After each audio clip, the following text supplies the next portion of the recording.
بریک دی مخکې دې الیدلې په پټرول کلک ورته اواز کوي نو دې سره بس کوی دې دا په پټۍ چې راځي د اوسپنې هغه هغه پکې نشته نو دې سره مونږ دا طریقه کوو او ډېره اسانه طریقه ده دا تاسو وګورئ دې نه به دا لیدرې کولاو کوئ دا لیدرې مو کولاو کوي دې کې لاندې دننه یو د اوسپنې پتری لګېدلې د هغې په ځای والا مونږ دا د ټوپ د پیته چې کومه ده ریمانو چې کومه لګېدلي نو دې نه والا مونږ یو 2 ټوکړې کړ کړو دا والا لاندې ورکړو په دې طریقه باندې به دا کټ کوي او 2 کو پیړی نو یو والا ورکوي او کو نری نو 2 ډبل والا ورکوي دا به دې لاندې ځای ته کېږدو دې ته لیدرې شي کمې دا راټیټ شي دې سیټ هم کېدی دې بل سیټ هم کېدی دواړه سیټ به دا ټوکړې کېدی دې سیټ مې 2 ورکړي دې وجې دا نری نو دا لیدر به دې بسې ورکېده او دا به لږ دباو کوي چې دا ربړ چې کوم دی نو دا لیدر معمولي دباو ونیسي دا بیا کلپ کلپ نه کوي دا یې دباو کو دا به وردننه کې دا پینو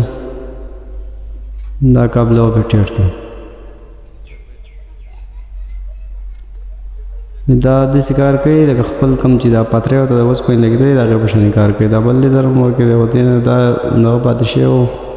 دا ډانو دا به ور کلکه کوي نو بیا به دا بل لیدر ورکېده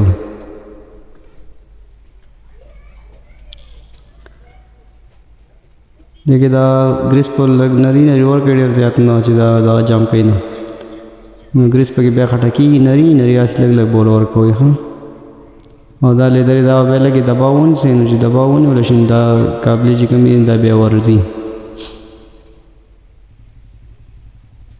دا به ور ټیټ کړئ چې دواړه کله ټیټ شو نو بیا به دا لیدرې لږې معمولي دغه شانې اډجسټمنټ پرېږدئ کولاو چې د خپل ډیسک له ورشي دا اوس وګوره بلکل کلپېږي نه څومره هم کلپې نه کلپېږي اواز به بلکل نه کوي دا چې ور ولګوئ نو دې سره پایه هم ازاده وي دا به نه چې پایه جام کوي پایه هم بلکل فری دا ټیټ کړئ تاسو اوس دې نه بعد به دا اوس وګورو پایه وګوره بلکل فری ده بریک هم صحیح کار کوي پایه هم بلکل فری کېږي بالکل کشمش پم نه کوي کړپ کړوپ بلکل نه کوي دا اسانه طریقه ده فری طریقه ده